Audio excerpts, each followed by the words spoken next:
I didn't want to go to that party. Something in my gut told me I shouldn't, but Claire insisted. It's just a casual thing, she said, adjusting her earring in the mirror, her tone too light, too dismissive. A few colleagues, some drinks. You've been so wrapped up in work, Daniel. It'll be good for you to meet the people I spend my days with. So I went. It wasn't the kind of party where you could hide in the background. Small, intimate, with soft jazz playing and expensive wine flowing in crystal glasses. Her co-workers filled the living room, laughing too loudly, clinking glasses, swapping office jokes I didn't understand. Claire floated among them like a candle flame, warm, radiant, drawing everyone in. And then it happened. It wasn't dramatic at first, just a subtle touch, her hand on his arm. He was tall, well-dressed, with a confidence that felt practiced, almost rehearsed. I noticed how she leaned in when he spoke, how her eyes softened, how her laughter, the one I used to believe was only for me, seemed to belong to him now. I stood near the kitchen, gripping my glass like it might shatter in my hand. And then, as if the room itself held its breath, she kissed him. Not a polite kiss. Not a mistake. A real kiss, lips lingering. His hand brushing her cheek as if they'd done this before. Time didn't slow down. Stop. The sound of the party blurred. The warmth of the room turned cold.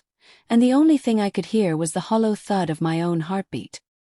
I didn't storm over. I didn't make a scene. Instead I walked out. Quietly. My coat over my arm. The December air biting at my face as I stepped into the night. My phone buzzed 5 minutes later. Claire, where are you? Boom.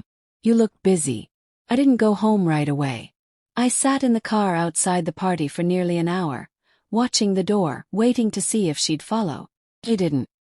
When she finally came home, it was past midnight. She smelled of wine and perfume. Not hers, someone else's, a faint trace of his cologne still clinging to her scarf. You left without saying goodbye, she said softly, closing the door behind her. I stared at her. You kissed him. The silence that followed was worse than denial. It was confirmation. Her shoulders tensed, her eyes darted away, and she whispered, Daniel, it was nothing. Just a moment. We were both drinking. A moment. I cut her off, my voice low, trembling.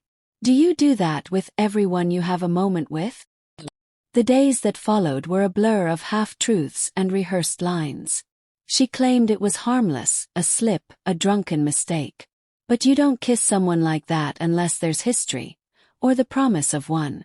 I started noticing the late nights more. The sudden need to catch up at the office.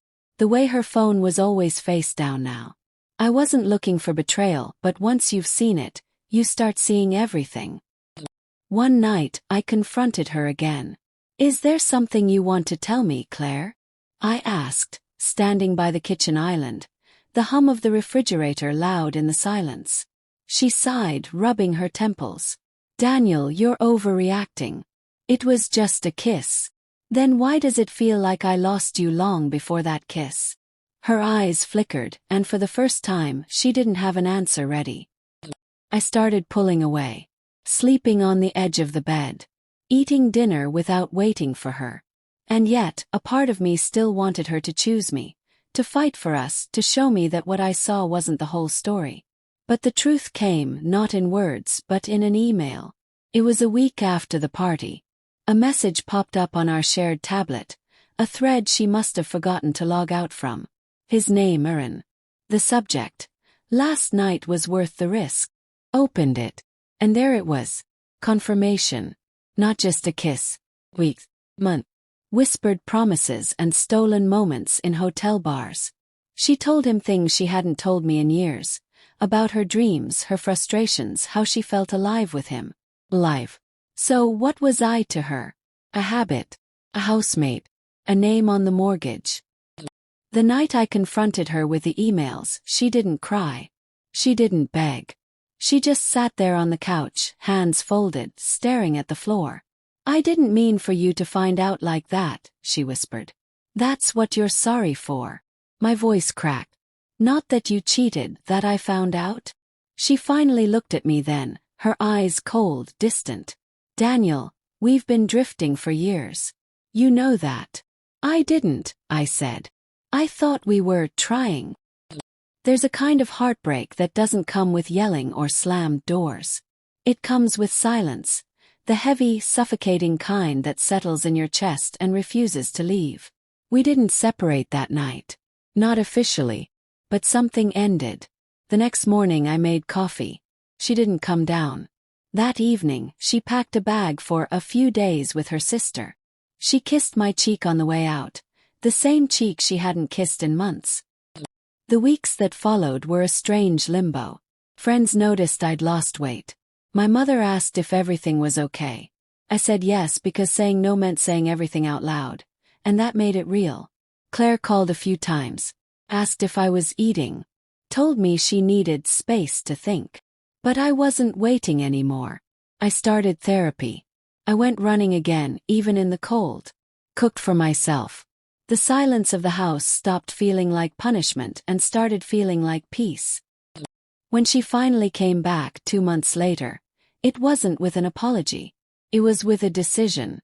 I think we should separate, she said, standing in the doorway with a box of her things. It's not fair to either of us to keep pretending. He nodded. I didn't fight it. Because by then, I'd realized something painful but freeing.